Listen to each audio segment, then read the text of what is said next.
You're struggling with doubt because somebody lied to you.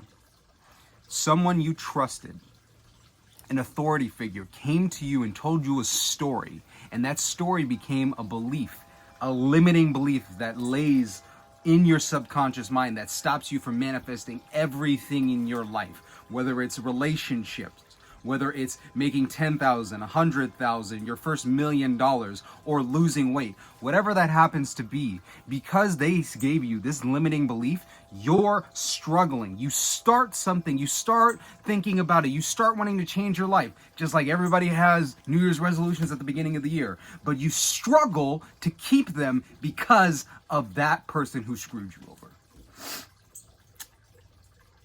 Once I understood this, after studying like esoteric work and religions over like the better part of a decade, once I realized that this limiting belief was there for people who were struggling with doubt, once I gave them this like little story, this little like pill of information, they were easily able to manifest whatever they wanted. The things that they were struggling with no longer became struggles for them. And it doesn't matter what your circumstances are, whether you're no contact with your ex, or you're in debt up to like $20, $30, $100,000. It doesn't matter what state you're currently in. If you have this proper belief, you will be able to change any circumstance in your life. And I know that for a fact because it has been a key cornerstone in religions, especially Abrahamic religions, for millennia. And there's a reason why it's the very beginning of all of these books and their teachings. And if you understand this and replace that story, you'll have no issue with manifesting. I've had wonderful times manifesting more money in my life, whether it's getting to $10,000 a month, getting my ex back, or losing 60 pounds. It was a piece of cake. So if you want to learn how to use this and implement it in your life, watch the end of the video and we'll go over what this limiting belief is, how do you replace it in your mind, and why it actually matters. Why does this contribute to making doubt disappear? Because it seems like it's completely irrelevant. But small little things are always relevant. And I know this because for about like 4.5 years, I taught coding to kids, teens, and adults, and also seniors. We didn't do senior citizens for the coding. We taught them like basic computer literacy. But when it came to coding, I remember going into these classes where I would have groups of anywhere between like 20 to 30 students, and we would sit there and I would start teaching them how to code in HTML and CSS. So for these kids, for the first time ever, they started using language in a way that was creative. They would learn how to create head tags and body tags and how to put images onto pages. So they were able to take language and turn it into something that was their own creation. When they had an idea that one kid wanted to make a website based on Pokemon and Pokemon gifts, I showed them the process and they were able to take this idea, this concept from their mind and see it come to life on the page with language, with code. And it was amazing to watch their eyes light up because I would watch these little kids from like, some of the kids were like 7 or 8 years old. Watch these little kids go from like just looking at pages that other people created to actually creating something with their own hands. And they would feel empowered and happy. And in that process, there were always these little moments where they would do something that seemed very simple, like the entire page would just fall apart and they're like, help, help, help, Mr. Ryan, can you come help me out? So I would come over and I would scan through their code and look at their stuff and everything looked right. And then there would be one thing, one small little thing, a backslash that wasn't included in a closing tag, a period, a random period that was included in here, or one less than sign that wasn't included. One small little thing in the wrong place or not there completely destroyed the entire page, and they were freaking out. And all I said was, hey, you did everything right. You just need to add one keystroke. Everything worked. And it's the same thing with my coaching clients. I had a conversation yesterday with a coaching client. He booked a session. He booked a one-on-one session. He's in the process of manifesting his relationship back. And it was funny because we were looking at we did a whole reading of him and his ex, and noticed like, for one of the first times ever, I looked at this and I'm like, you literally line up perfectly everything with this woman. Like your zodiac signs, your Western zodiac signs, your Chinese zodiac signs, numerology, like you guys match. So I'm like, what's going on? What's happening? And I realized, limiting belief that you have. You guys would be perfect in your relationship because you're limiting belief on like how you feel about yourself and your self-worth and your mother wound, where you don't think that you are worthy of love and something's wrong with you, that is manifested in the relationship, and that's why she disappeared. So like, I'm not worthy of this ideal relationship for me. So in talking to him, I realized that, and I'm like, hey, if we fix that, and you fix that limiting belief, and you get rid of it, you take it out of the head, out of your heart, throw it away in the trash, and you feel like, I am worthy of love, she would have no choice but to come back, because you guys are like the perfect match. And it seems simple, and part of the reason why it's simple is because you usually don't need a lot of stuff. Usually people just need small little tweaks, a small little line that fixes everything and puts it into place and makes the entire page, the thing that you have in your mind, come and fall into place. And this limiting belief, the thing that somebody lied to you and told you, was how the universe started, how the universe began. It seems completely unrelated to manifestation. Like, how does the story that I think of how the universe started, how does that relate to me and my ex breaking up? How the hell does that relate to me making like my first $10,000, my first $50,000? How are these two related? How does the universe beginning relate to me losing weight? Like, what? But it does. There are two camps, two groups. There is the group of people who believe that the universe started with onomatopoeia, and the other group who believes that the universe started with art, spoken word poetry. So it was either spoken word poetry or bang, or Bereshit bara Elohim et hashimayim va'et haaretz. In the beginning, God created the heavens and the earth, although that's not 100% what it means, especially with the word et, because that is not actually translated. But we'll get into that in a moment. Some people may have gotten a little bit uncomfortable when I went into the Hebrew. And this is usually the spiritual crowd, the spiritual or scientific crowd, which is kind of funny because they're both like on opposite ends of the spectrum, but both of them are uncomfortable with like Abrahamic beliefs and like organized religion, which is very funny. But they're like, they went in two completely opposite directions. They're like, hey, I believe that all this stuff happens and works, but I don't believe what those old people said. And the other one is like, hey, we believe in our own group of people and what they've told us, and our own priests, because scientists, actually, if you really think about it, scientists, universities are very close to churches. They just don't actually, if we look at universities are probably a little bit worse than in churches, because universities take way more money from people than churches do. Jesus Christ. Oh my gosh. And people shackle themselves in debt to universities, but that's a completely different conversation for another day. Don't even want to get into that. I'll probably make a separate video on that. Now, when we're talking about both groups, if you were uncomfortable by that thought, guess what? Ha ha ha, somebody lied to you. Somebody that you trusted told you no. What they said about the start of the universe being some form of art, whether it was music or a dance or something springing up from consciousness, they told you no, that was not correct. The universe started with just an explosion, an expansion of energy that was in one single point that just completely exploded out, and everything was mixed and created in the soup, and then life just kind of like fell into place. Here's the reason why that story, because it's a fable, because nobody was freaking there in the beginning of creation. None of us were there. So both of them are equally stories that you do not know which one actually happened. You're just accepting a story from someone who is an authority figure in your life, whether that is a science teacher or a Sunday school teacher. One of them told you this is how the universe started. And from there, you had a whole host of other beliefs that are attached to that universe starting, that story, which is either empowering or limiting. The reason why the belief around the Big Bang being like the start of the universe is a limiting story is there is no consciousness in the creation of all things, because we already know that consciousness is here. We're conscious beings. You decided to watch this video. You decided to click on it. You're watching me and I'm talking.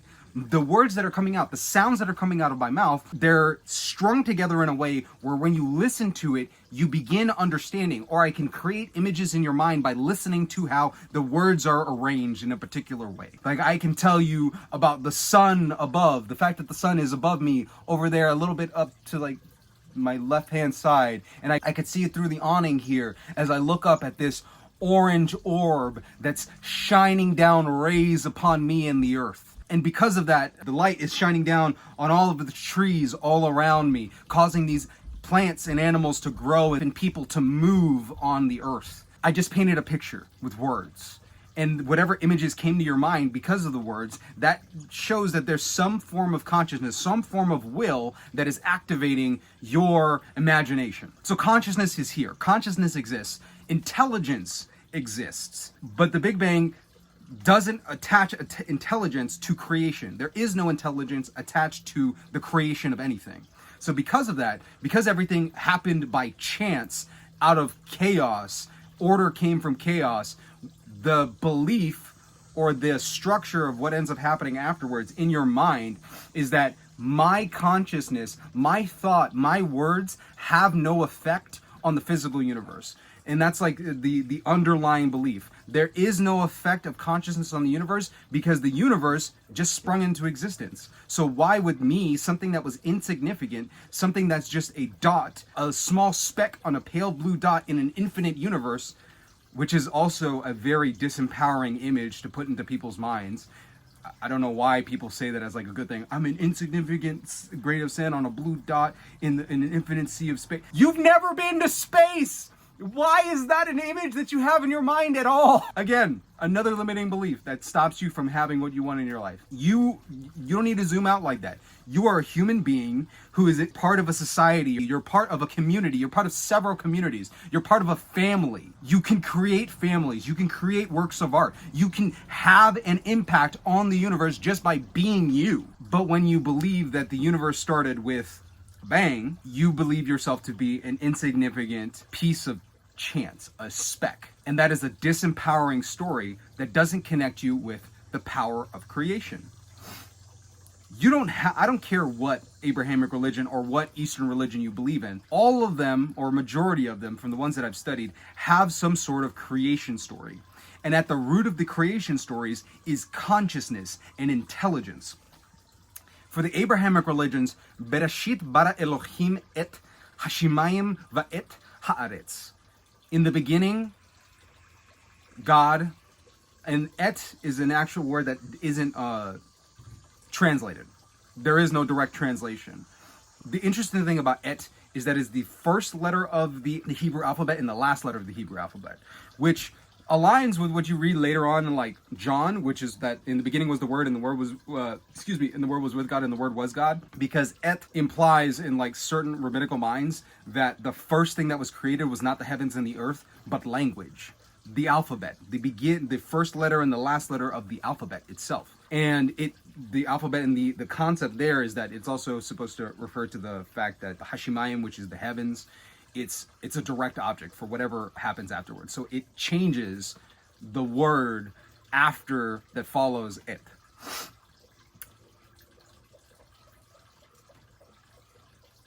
So believing that word or consciousness, thought, art, and creativity and will was associated with the creation of the universe, having that as a fundamental belief and a fundamental story seems very subtle. But when you believe that, as in you think about that again and again, and that's at the core of what you think about every day, you now put yourself into a position where you are mimicking creation. You are mimicking creation by being somebody who speaks something into existence. And if you believe that existence was started through language, you understand that you're using the fundamental forces of creation in your life. Whenever you speak something, you are creating that form in your life. So when you believe that, which means that you're thinking about that again and again, and you've read the story, because beliefs are built by art, you have a story, and stories lay in our subconscious mind. And to just give you an example of like how this is like true, and just I always explain this in like classes and one-to-ones, is stories are stored in the subconscious mind, in our unconscious mind, and they're always there operating in the background. So to prove this to you, I'm going to give you a really quick exercise. I'm going to say one sentence. The moment I say that one sentence, a whole host of things are going to come out of nowhere. You're going to imagine and see all these things and have all this information that you have not thought about or considered in maybe months or years. Are you ready? Once upon a time, there was a little girl named Little Red Riding Hood.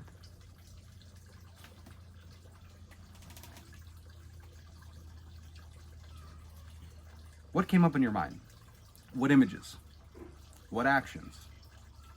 I said one person, but for some reason, if you've heard the story before, multiple characters came up. The Big Bad Wolf, Grandma, the Huntsman. But wait a minute, when was the last time you thought of Little Red Riding Hood or heard the story of Little Red Riding Hood? Where was all that information? Because you haven't thought about it in weeks, months, maybe years. Where was all that information stored? Where was her going to Grandma's house? Where was the whole conversation between her and the Big Bad Wolf? Where was the lesson of what you should and shouldn't do around strangers? It was in the unconscious mind. It was in the subconscious mind, because stories, songs, works of art are hidden inside of the subconscious mind, waiting to be brought up by some form of trigger, which could be the once upon a time or seeing one of the characters out there, and immediately you understand everything about that, because now you have all of these memories flooding back to you based on story.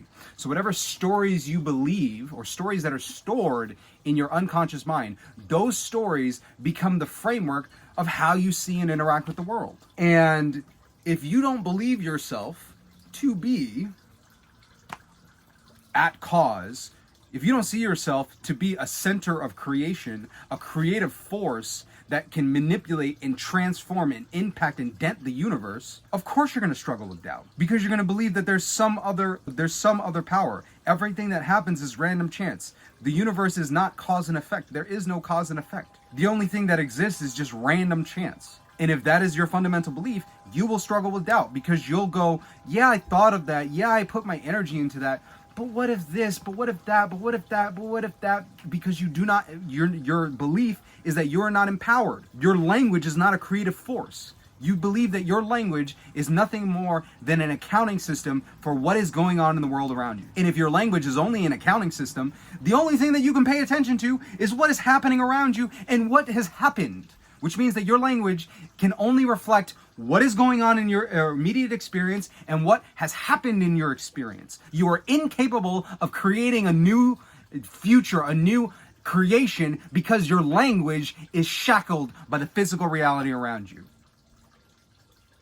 And language does not need to be shackled by the physical reality around you, because you are a creative force. You are a creator. I don't care what other word you attach to it, whether you think yourself as a god or a child of God or a form of the avatar of this deity or whatever you happen to be. You have the ability to create. You have a mind, you have intelligence, you have the imagination, and if you use it constructively, you can change the world around you. But you have to have a belief, a story that backs that up. So that's actually why I recommend that people read other people's stories that are related to the creation of the universe. And that's why it's powerful to be part of like a spiritual community, whatever that community happens to be, whether it's you're Catholic or you're Christian or you're Hindu or you're Muslim or Jewish, doesn't matter. As long as you're part of a community where a group of people have a shared belief where they think this is how things started, you will have other people who will make you feel like, oh, this is how things happen. So when I speak and I do these things, I am creating,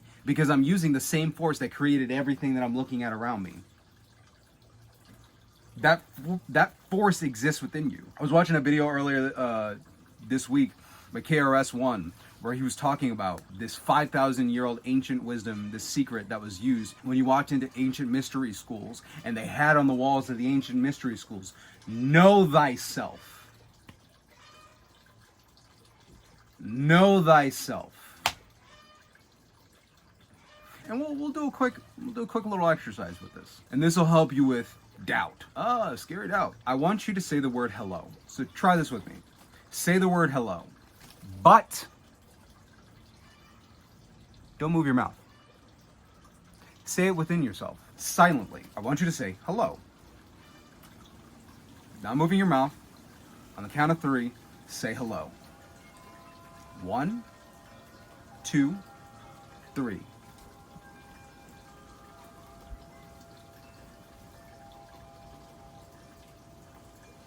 Now I have a question for you.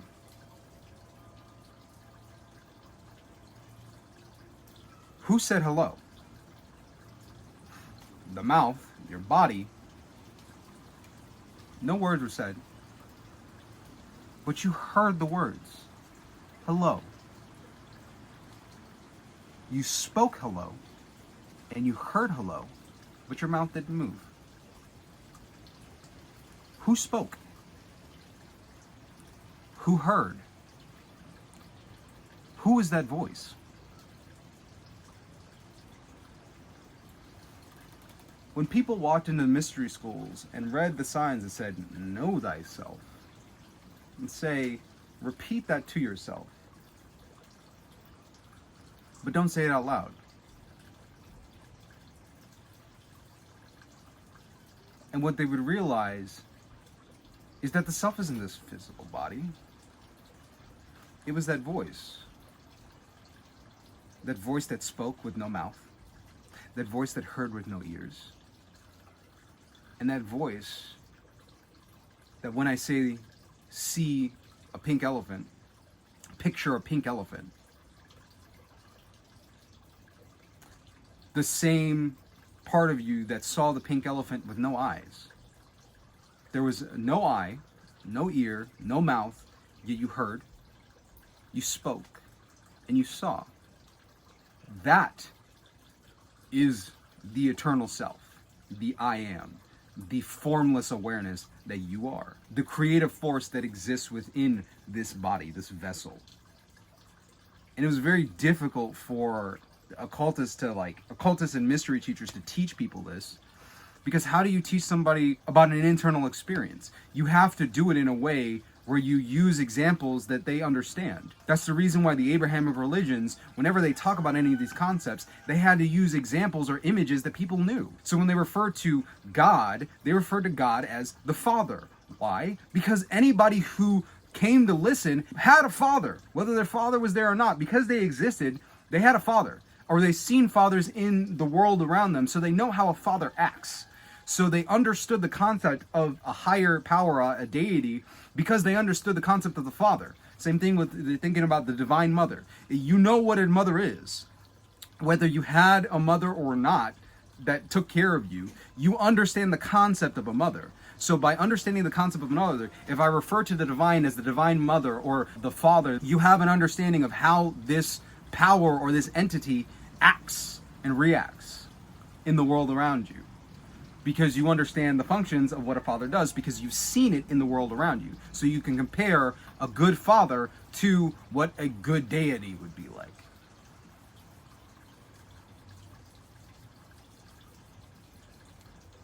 So how are you supposed to describe the consciousness to a farmer in 200 BC? How are you supposed to describe it to them? How are you supposed to tell a sheep herder or a fisherman, hey, you know that voice that's inside of your head? And they're like, voice? What's a voice?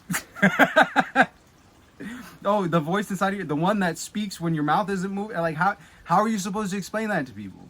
You have to use examples. I had to use the example of code, because even if you haven't coded, you've interacted with technology enough that I would reasonably believe that most people would understand what I meant when I said that you need to fix your limiting beliefs, because when you fix the code, everything falls into place on the page. The app works properly. So by having that code, by having the right kind of belief, by having the right kind of story, the app of creation functions properly. You can decide that you want something to happen and understand that your language is a creative force, and by moving into that space where you say that you are in that state that you want to be, you create the images of you being in that state, and you assume yourself to be in that state, and you repeat the words again and again, which would be robotic affirmations or mantra. You end up creating what you want. Why? Because you're using your language, you're using your imagination constructively to construct a reality that you want around you. And we all fundamentally understand that this is how the universe works, because we interact with it every day, whether you know it or not. Kind of like the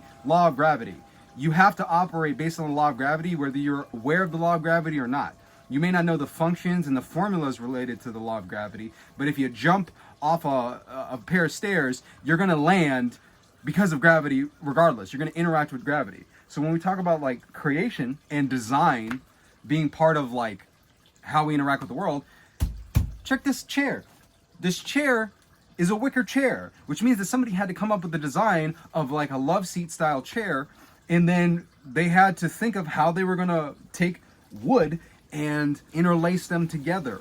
And over time, they interlaced them into this entire chair that I'm sitting on here. The clothes on me and on you, your clothing had to exist in somebody's mind first. Somebody had to sit down at a piece of paper and draw the lines of what they wanted their clothes to look like. I had a mentor, somebody that I had worked with at a startup, who is a designer. So I got to see like the process that he went through for designing clothes, because he has an exclusive license to sell a particular type of merch to the NBA. So he has like a particular style of merch that he does for NBA clothing because he's a licensing deal with them. So I actually was able to see his designs and how he created them. And before they were ever a piece of clothing, he had to come up with the idea and then draw out what the designs looked like and create mock-ups of the designs. They had to first exist in his mind. He had to use his artistic talent to create it on his computer digitally, like how he was making it. And then they would send that off to the manufacturers and they would create the designs on garments, and that's how the designs were created. A book. Tony Robbins, Money Masters of the Game. I'm reading the book right now. A book has to come first through somebody's consciousness. You have to think, or you have to talk to other people and gather the thoughts. For Money Master of the Game, if I'm not mistaken, I think Tony Robbins, he did one-on-one interviews with more than 50 of like the most legendary financial experts on the planet. So this book is a combination of the thoughts of over 50 of the top finance people on the planet. So Tony Robbins had one-on-one conversations with them, gathered as much information out of their minds, and then condensed those into notes, and took those notes and organized them into the form of a book.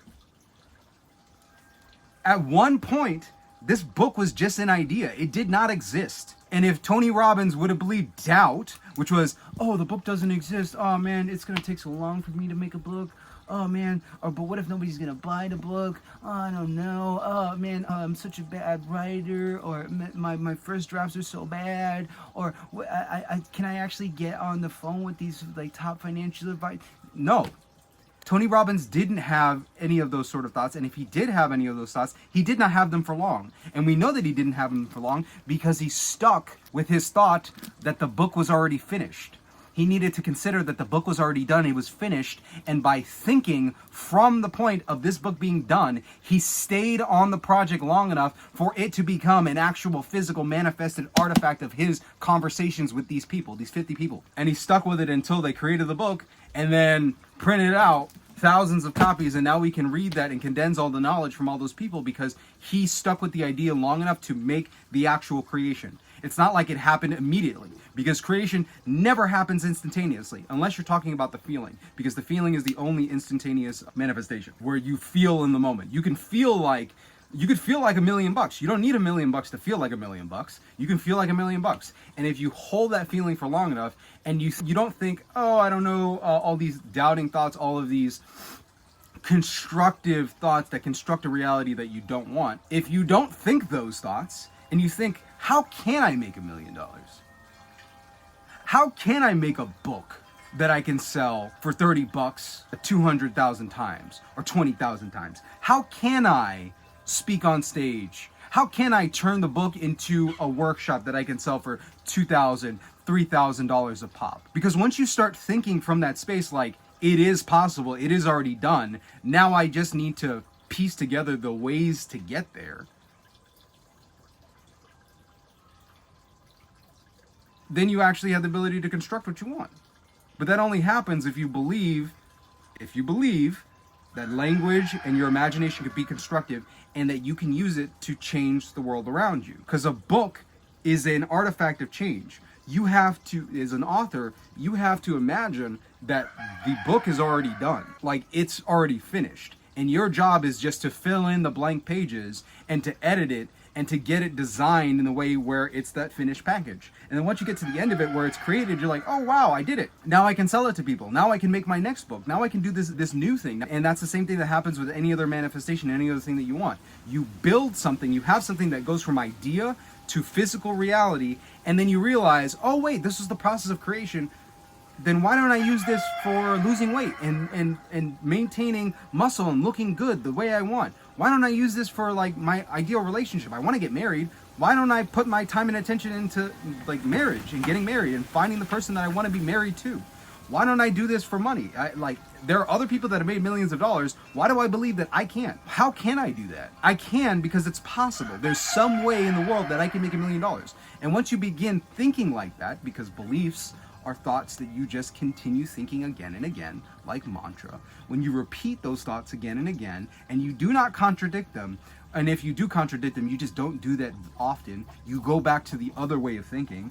So doubts, it's not like doubts don't come up.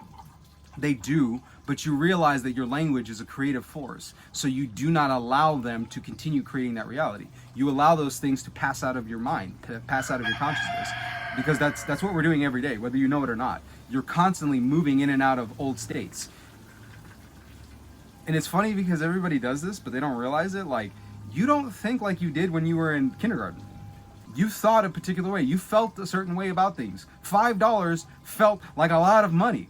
But as you got older, $100 felt like a lot of money. Then you got older and you're like, $1,000 felt like a lot of money. But then as you continue getting older, you're like, wow, this is not a lot of money. Which means that the world outside you didn't change really. You changed internally. You became a new person. You were now at a new perspective. You're no longer like 2 feet tall. Sorry for any people who are 2 feet tall still. You're no longer a 2 feet tall person who's looking at the world around you filled with giants. You're now somebody who's 4 foot, 5 foot, 6 foot something, and you're looking at the world from that perspective where you're like, I'm this tall, I'm this age, I'm this weight. This is the world around me. These are the people that I have around me. And then making decisions that, hey, I actually don't want you in my life anymore. You're not somebody who fits in my life. You're not somebody who feeds into me. I want to be more active. I want to go hiking. So I'm going to make sure that those people are around me. And if you think, oh, wait, if I think that, then I can't, they're going to have to stay in my life. No, they don't. They really don't. So stop allowing doubt. If you understand that doubt is you using your creative force, your language and creative force in a negative way to create a negative reality and a negative world around you, then you understand that you don't need to continue having it. And that's when you start using processes. Because the first thing that comes up in people's minds is like, well, now I intellectually understand that. How do I do it? Well, that's what spiritual systems are all about. If you didn't know that. Eastern religions related to the Vedic systems and Hinduism, they all focus around, and Zen as well, they focus around karma. All the processes, all the weird, wild things where it's mantra or japa or yoga, the whole point of those things they're karma cleansing. They're to cleanse your mind so you stop thinking the way that you did before and you just start feeling bliss. You feel the emotions and the feelings of what you want in your life. Why do you think that most Abrahamic religions are very focused on forgiveness? You got the Our Father who art in heaven, hallowed be thy name, thy kingdom come, thy will be done on earth as it is in heaven. Heaven is your imagination, which if you watch Neville Goddard, you already got that. Give us this day our daily bread and forgive us our trespasses as we forgive those who trespass against us. Forgiveness is right there inside of it. Forgiveness is a very intentional, integral part of creation. You have to forgive other people. And when you're doing the act of forgiveness, what you're doing is you're cleansing your karma, you're cleansing your consciousness, you're letting things go, because that's what forgiveness is. You let old memories go. You let old feelings go that no longer serve you. You let old patterns of things that you continually say in your mind when you're talking to somebody in your own head with your self-talk where you're having an argument. You let that argument go. You free yourself. The Abrahamic religions teach that. So on the Western side they teach that, and they teach it on the Eastern side. Let it go. Forget about it. And use these processes. So whatever spiritual system you follow, all of the spiritual systems have some form of forgiveness or karma cleansing or mind wiping work or brainwashing stuff, because you need to wash your brain because it's probably pretty dirty if your life isn't the way that you want. You got to wash the brain. You got to let that stuff out.